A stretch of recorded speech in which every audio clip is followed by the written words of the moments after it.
अंतरराष्ट्रीय युवा विद्वान, जैन दर्शन में यूनिवर्सिटी टॉप व गोल्ड मेडलिस्ट, जैन सिद्धांत एवं न्याय विषयों को सरलता से समझाने वाले, यूएसए, इंग्लैंड, ऑस्ट्रेलिया आदि अनेक देशों में जैन धर्म की महती प्रभावना करने वाले, पंडित टोडरमल पुरस्कार, युवा विद्वत रत्न आदि अनेक पुरस्कारों से सम्मानित मूर्धन्य विद्वान डॉक्टर संजीव कुमार गोधा जयपुर द्वारा जानिए धर्म का मर्म। इस कार्यक्रम के प्रायोजक हैं श्रीमान साकेत जी जैन, श्रीमती पूजा जी जैन, कुमारी दृष्टि जैन एवं अकलंक जैन परिवार, बैंगलोर, कर्नाटक। कई तरह के अंधे व्यक्तियों की चर्चा करते हैं। जनागम में बहुत तरह के अंधे व्यक्ति बतलाए हैं।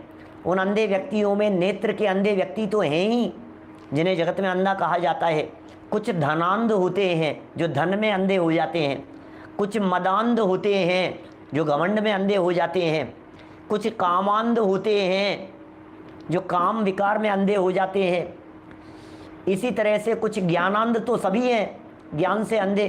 कुछ क्रोधांध होते हैं जो गुस्से में अंधे हो जाते हैं, जिन्हें कुछ नहीं दिखता है जब क्रोध तीव्र होता है। तो ऐसे बहुत तरह के अंधे लोगों की चर्चा की है।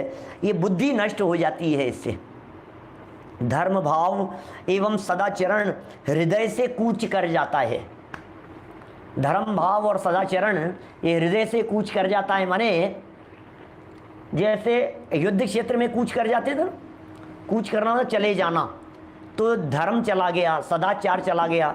हृदय से मानो धर्म और सदाचार ये छोड़ करके भागे जाते हैं। ऐसा होता है।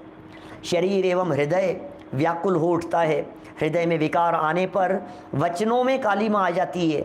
शरीर की चेष्टाएं हार्दिक विकृति से विकारी हो जाती है। कहाँ तक लिखें, अच्छे विचार भी हृदय से निकल जाते हैं। कहाँ तक बात करें भाई साहब, कितनी कितनी बातें करते रहें। जितने अच्छे विचार होंगे, अच्छे विचार ही आना बंद हो जाएंगे, बुद्धि ही इस प्रकार की हो जाएगी। क्या समझ में आ रही है बात? अपने आप को ही सब कुछ समझने लगता है, किसी की नहीं सुनता है। क्या जब माथे पर ये विकृति सवार होती है तो ये अपने से पूज्य पुरुषों की भी नहीं सुनता है, अपने माता पिता की नहीं सुनता है, अपने गुरुजनों की नहीं सुनता है। समझाने वाले अनेक लोग हों तो उनकी नहीं सुनता है, सीखता नहीं है, समझता नहीं है। माता पिता के माध्यम से धमकियां दी जावे तो मानने को तैयार नहीं होता है। अनेक प्रकार की धमकियां दी जाए तो भी कहता है मैं घर छोड़ करके चला जाऊंगा, कहता है मैं आत्महत्या कर लूंगा, कहता है नहीं नहीं मैं मर जाऊंगा, मैं आत्महत्या कर लूंगा, मेरा मरा मुंह देखोगे। माता पिता कह देवे कि तुम मेरा मरा मुंह देखोगे तो भी परवाह नहीं करता है कि मरो तो मर जाओ। हम क्या करें, क्या कहें भाई साहब, क्या जगत की दशा है, संसार की कैसी स्थिति है। इसके लिए कहा अनिर्वार रौद्रेक त्रिभुवन जयी काम सुभटा। महावीर अष्टक में ऐसी पंक्तियां प्रयोग की है। अनिर्वार है उद्रेक जिसका, तीनों लोकों में राज करने वाला ऐसे काम रूपी योद्धा को भी 30 वर्ष की युवावस्था में महावीर स्वामी ने जीत लिया। बहुत सावधान रहने की ज़रूरत है। भटकने के चांस बहुत हैं, लेकिन सावधान रहने के लिए ये जनवाणी और तत्वज्ञान का अवलंबन चाहिए। इस तत्वज्ञान के सहारे ही अपने परिणामों को संभाला जा सकता है। मोबाइल ने बहुत खतरनाक विकृति लाई है इस क्षेत्र में। ये तो महा अनर्थकारी है। हम क्या कहें, जितने अनर्थ इस मोबाइल के माध्यम से होते हैं उतने कहाँ पुराने समय में हुआ करते होंगे। क्या माने बिल्कुल मोबाइल का तो सिस्टम ही इतना खराब है कि आप कल्पना नहीं कर सकते हैं। ये मोबाइलों के ऊपर 7 व्यसन होते हैं। सही कह रहे हैं भाई, 7 व्यसन मोबाइल के अंदर मिल जाएंगे आपको। माने जितने पाप इस मोबाइल के माध्यम से करता है, इसलिए जितना दूरी बना करके रखो। अपना काम जितना फ़ोन करना है, जितना काम करना है, जितना उपयोगी है उतना आप उसे काम में लेवें।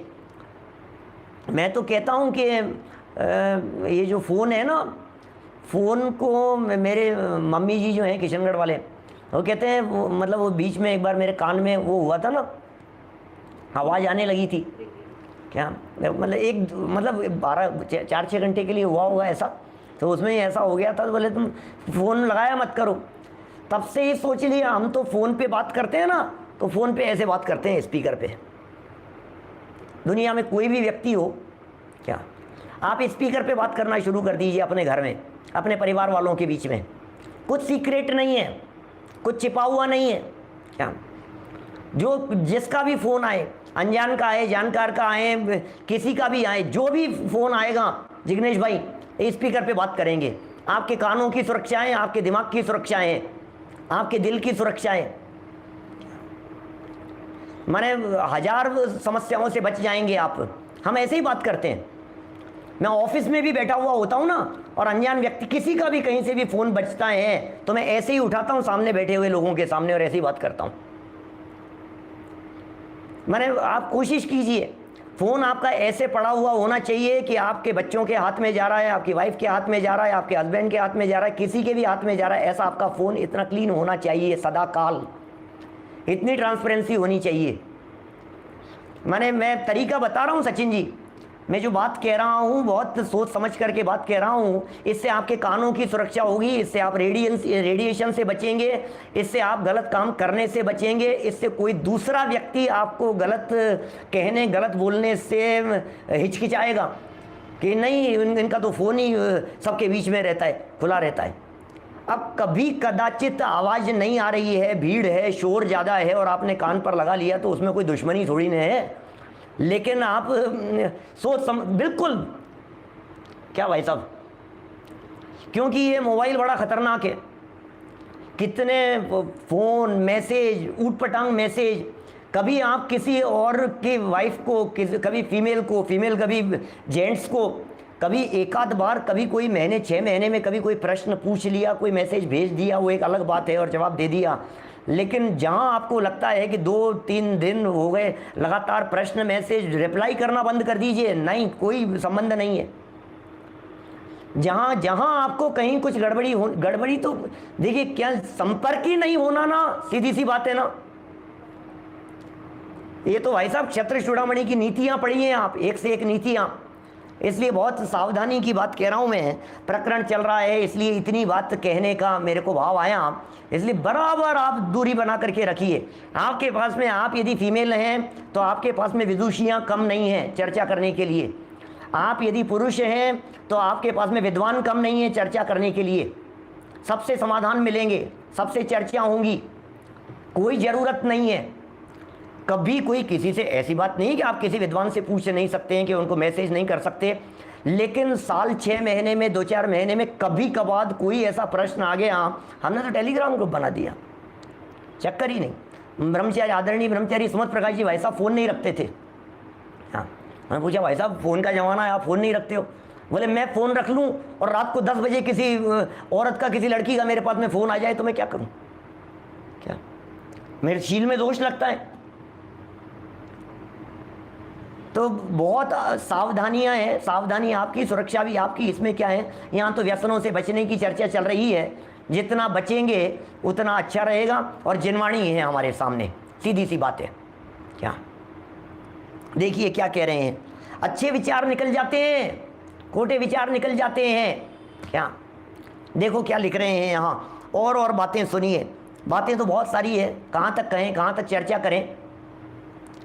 226 नंबर पेज पे देखिए, सुभाषित रत्न संदोह के श्लोक यहाँ पर प्रस्तुत किए हैं।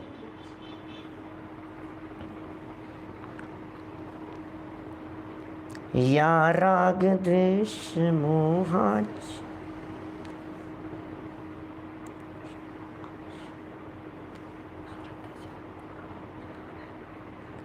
या राग द्वेष मोहान जनयति हरते चारु चारित्र रत्नम बिन्ते मानोच्च शैलम मलिनयति कुलम कीर्तिवल्ली लुनीते तस्यां ते यान्ति नार्याम उपहत मनसा शक्तिमत्यंत मूढ़ा देवः कंदर्प तप्ता ददति तनुमताम ते कथम मोक्ष लक्ष्मीम। जो स्त्री राग द्वेष और मोह को उत्पन्न करने वाली है तथा सुंदर चारित्र रूपी रत्न को आहरण करने वाली है एवं सम्मान रूपी ऊंचे पर्वत को भेदन करने वाली तथा कुल को मलिन करने वाली और कीर्ति रूपी लता को छेदन करने वाली है। क्या क्या कह रहे हैं यहाँ पर, ऐसी स्त्री के समीप विचार शून्य काम से संतप्त होकर जाते हैं। तात्पर्य यह है कि स्त्रियों के विषय संबंधी विचार मात्र से पुरुष का आत्मा इतना पतित हो जाता है कि वह आपे में नहीं रहता। फिर जो पर स्त्री रमण करते हैं उनकी बुद्धि भ्रष्टता के साथ धन का विनाश। देखिए, बुद्धि भ्रष्टता, धन का विनाश, क्या चारित्र का विनाश, शारीरिक स्वास्थ्य का विनाश, जो भी विनाश हो जावे थोड़ा है। अपयश प्राप्ति के साथ राजदंडाधिक सभी दंड संभव हैं। क्या माने, अपयश भी है, राजदंड भी है, बुद्धि का विनाश है, चारित्र का विनाश है, शारीरिक स्वास्थ्य का विनाश है, धन का विनाश है। क्या बात कहें, चारों तरफ से विनाश ही विनाश है। और कहते हैं ना, विनाश काले विपरीत बुद्धि। जब इस जीव के विनाश होने का काल आता है तो इसकी बुद्धि भी विपरीत ही हो जाती है, बुद्धि भी उसी प्रकार की हो जाती है। देखिए, इस व्यसन के सेवी अनेक व्यक्ति अपने धन, यश और शारीरिक बल को भी नष्ट कर धन, जन एवं परिवार से रहित होकर भिक्षुक होकर दर दर टुकड़े के लिए भटकने लगे हैं, दर दर भटकने लगे हैं। क्या अपनी घर की संपत्ति नष्ट कर घर घर भीख मांगते हैं। जिन मनुष्यों ने इस व्यसन का सेवन किया है उन्होंने अपने सुखों को लात मारकर अपने चरित्र को कुचल कर विपत्ति मात्र के पात्र बनने के लिए एक भयंकर विघ्न कोश प्राप्त किया है। क्या क्या शब्द हैं, शब्दावली कैसी है। क्या जरा देखिए, आप जिस शब्दावली का यहाँ प्रयोग कर रहे हैं, इस शब्दावली को देखिए तो सही। सुखों को तो लात मार दी है, अपने ही सुखों को लात मार दी है, और चरित्र को कुचल दिया है, खुद के चरित्र को कुचल दिया है, विपत्ति के पात्र बन गए हैं, और विपत्ति के पात्र बनने के लिए भयंकर विघ्नों के कोश को प्राप्त कर लिया है। लो, भयंकर विघ्नों के कोश को प्राप्त कर लिया है। मनुष्य पर स्त्री सेवन करने के लिए अनेक प्रकार के अन्याय अत्याचार करने को उतारू हो जाता है। अपने पैरों पर कुल्हाड़ी मार लेता है, अत्याचार करता है, अन्याय करता है, और अन्याय और अत्याचार करने के लिए उतारू हो जाता है। महापाप करने के लिए तैयार हो जाता है व्यक्ति, कुछ नहीं सोचता है, उसे आगे पीछे कुछ नहीं दिखाई देता है। इस प्रकार इस परिस्थिति के कारण कीचक सरीखे अनेक राजाओं ने प्राण तक गंवा दिए। मालूम है आपको, कीचक, कीचक को जानते हैं क्या, कौन था ये। क्या अज्ञातवास के दौरान, क्या ध्यान है, सुना है कीचक कौन था। द्रौपदी को बुला लिया था उसने, इशारा करके द्रौपदी पर मोहित हो गया था। जब ये लोग बाहर वेश बदल करके रह रहे थे, महाभारत का प्रसंग है। और फिर क्या हुआ था, तो छेड़ता था वो, परेशान करता था। उसने बुलाया, उसने सारी बात भीम को बता दी द्रौपदी ने। तो भीम ने कहा कि ये काम कर, तू तो नक्की कर ले मिलने का समय, और कह दे कि मिलना चाहते हैं। क्या, और फिर साड़ी पहन करके भीम गया वहाँ कीचक के पास में। और फिर क्या हुआ, फिर भीम ने उसे मारा। फिर तो क्या होना था, फिर आप समझ ही सकते हो। जब साड़ी पहन करके भीम वहाँ पहुँचा होगा तो फिर हुआ क्या, उस कीचक के साथ में खूब मुक्के खाए। और हमारे ये राजेंद्र कुमार जी पंडित जी साहब सुनाते हैं कि वो तो कवित्व सुनाते हैं, प्रसंग सुनाते हैं इस तरह का कि इधर भीम के मुक्के पड़ते जा रहे हैं और उधर उसे वेद विज्ञान होता जा रहा है। इधर मुक्के पड़ रहे हैं भीम के, अरे भीम के मुक्के खाते खाते उस दशा में सम्यक दर्शन हो गया कीचक को, सब सुनाते हैं। इसका मतलब कौन व्यक्ति कब बदल जावे ऐसा भी संभव है, लेकिन हालत क्या हुई उसकी, कितनी पिटाई हुई, कैसी दुर्दशा हुई, ये यहाँ दिखाना चाह रहे हैं। कीचक सरी के राजाओं ने प्राण गंवा दिए, मर गया, फिर बाद में मौत हो गई उसकी। और रावण जैसे बलिष्ठ 3 खंड का अधिपति रावण प्रतिनारायण था। ये बलिष्ठ संपत्तिशाली नरपतियों ने भी अपनी संपत्ति, राज्यपाट एवं प्राणों तक का इस अग्नि में हवन कर दिया। ओहो, कौन सी अग्नि में, कामाग्नि में, इस विषयाग्नि में, भोगाग्नि में। राजपाट चला गया, प्राण चले गए, प्राणों की कीमत पर भी वे संभल नहीं पाए। कैसी दशा थी। महाभारत के समान अनेक युद्ध पर स्त्री सेवन पर हुए हैं। अकेले महाभारत का युद्ध ही पर स्त्री सेवन के कारण नहीं हुआ है। राम रावण का युद्ध भी इसी तरह से हुआ था। महाभारत के युद्ध में भी इसी प्रकार के कारण बने थे। अरे इतिहास उठा करके देखेंगे तो कितने ही युद्ध इस वजह से हुए हैं। अगणित प्राणियों का विनाश पर स्त्री के ग्रहण करने की इच्छा मात्र पर हो जाता है। ओह, सुलोचना जब जय कुमार के गले में वरमाला डालकर उसकी पत्नी बन चुकी थी, सुलोचना का प्रसंग, तब अर्क कीर्ति की उसके ग्रहण करने की इच्छा मात्र से युक्त होने पर युद्ध हो गया। अनेकों प्राणियों का संहार हुआ। अंत में जय कुमार की विजय हुई, अर्क कीर्ति की पराजय और अपकीर्ति हुई। सदा सदाचारी की विजय होती है, पर स्त्रीगामी की विजय नहीं होती देखी गई है। कहा भी है, कहाँ तक कहें भाई साहब, बोलो। अरे दुनिया कितने भी लांछन लगाए, दुनिया कितने भी आपके ऊपर आरोप लगाए, आप अपने हृदय में सच्चे रहना, आप अपने हृदय में दृढ़ रहना, आप अपने हृदय में मजबूत रहना, मजबूत रहने का प्रयत्न करना। हमारे सामने तो सेठ सुदर्शन का इतना बड़ा उदाहरण है जो अपने आप में दिल दहला देने जैसा दिखता है। किस हालात में उसे पकड़ा गया, राजा ने रंगे हाथों पकड़ा, अपनी आंखों के सामने देखा। सेठ सुदर्शन को राजा के माध्यम से देखा गया। सारे नगर के सामने सूली पर चढ़ा देने के लिए तैयार खड़े हुए हैं, बेइज्जत कर दिया गया। नगरवासी थू थू कर रहे हैं, सब बोल रहे हैं। अपयश कीर्ति का कैसा खतरनाक उदय आया होगा उस काल में सेठ सुदर्शन स्वामी का। चारों तरफ से उंगलियां उठ रही है, लोग थू थू कर रहे हैं। उनके बच्चे, पत्नी की क्या हालत दशा हुई होगी, सोचिए आप जरा। मुंह दिखाने जैसे नहीं रहे होंगे कहीं भी। और राजा ने सूली पर चढ़ाने की बात कही। तुम्हें कहना है अपनी सफाई में कुछ कि नहीं कहना है? जब अपने ही पाप कर्म का उदय है तो सफाई काम नहीं आती, और जब पुण्य का उदय हो तो सफाई की जरूरत नहीं पड़ती।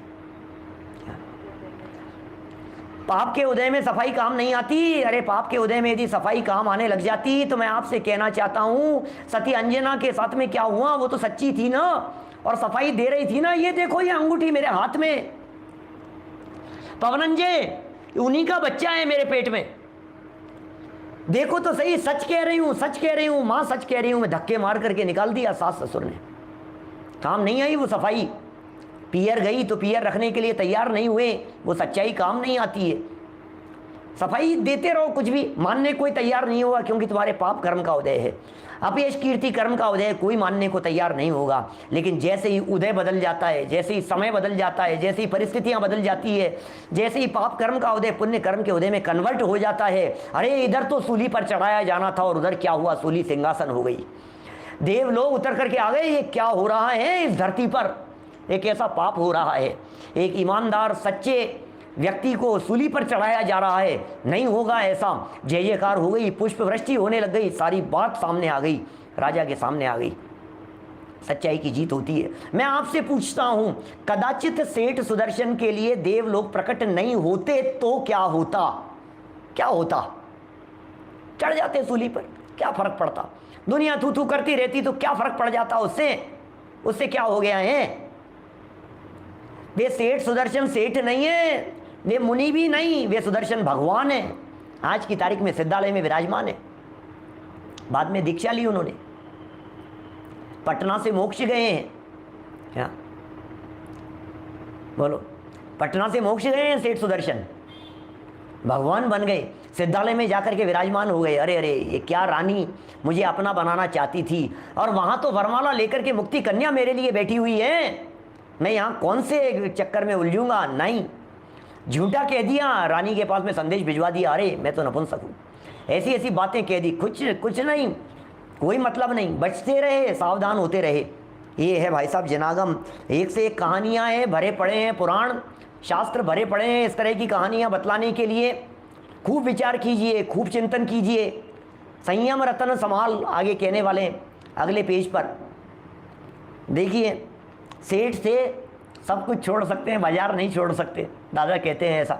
जगनेश भाई, बीच बाजार से मोक्ष गए पटना से। चलिए क्या कह रहे हैं? जैन शतक का एक सुंदर छंद यहाँ नीचे दिया गया है, देखिए। कुगति बहन गुण गहन दहन दावानल सी है, सुजस चंद्र घन घटा देश कृत करन खई है। धन सर सोखन धूप धर्म की सांझ समानी, विपति भुजंग निवास बाबई वेद बखानी। इह विधि अनेक अवगुण भरी, प्राण हरन फांसी प्रबल। मत करहु मित्र यह जान जिय, पर वनिता सो प्रीति पल। सूक्ति मुक्तावली का भी और भी इसी तरह का छंद लिखा है। दत्तस्तेन जगत्य कीर्ति, पट हो गोत्रे मशी कूर्चक है। चारित्रस्य जलाशृंगु, नग रामस्य दावानल है। संकेत है सकलापदाम, शिवपुर द्वारे कपाटो दृढ़ है। शीलम येन निजम विलुप्त, मखिलम त्रैलोक्य चिंतामणि है। जिस पुरुष ने, ओह सुनना क्या कह रहे हैं, जिस पुरुष ने तीन लोक में चिंतामणि के समान शील रत्न को विनष्ट कर दिया है, उस पुरुष ने संसार में अपनी अपकीर्ति के ढिंढोर को पिटवा दिया। ओह क्या कह रहे हैं, जिसका शील खो गया है उसने अपनी अपयश कीर्ति के ढिंढोर पिटवा दिए हैं।